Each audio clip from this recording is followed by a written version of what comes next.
This is an exciting one. It's about Alec, the American Legislative Exchange Council, and they are facing a funding crisis after their handling of these extreme pro-gun positions.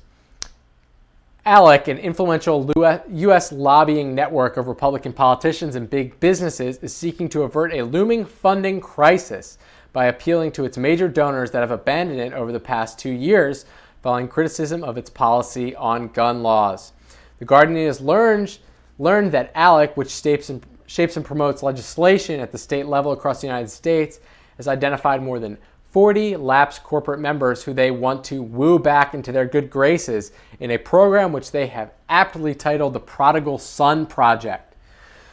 The targeted firms include commercial giants such as Amazon, Coke, General Electric, Kraft, McDonald's, Walmart, all of which cut ties after Alec's connection to the handling of the killing of the unarmed black teenager Trayvon Martin back in 2002. Now, if you don't know about Alec, they are most famous for these cookie cutter laws, especially the Stand Your Ground law. And essentially what they do is they have their little think tanks and they have their corporate sponsors and their far right maniacs running the organization.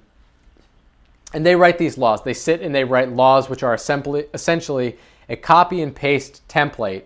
Then they send them to every state legislature in the country.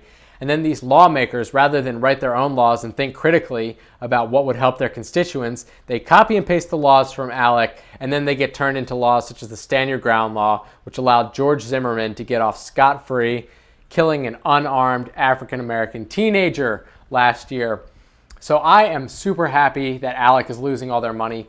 Hopefully, we will hear no more from them and that these corporate donors will stand strong.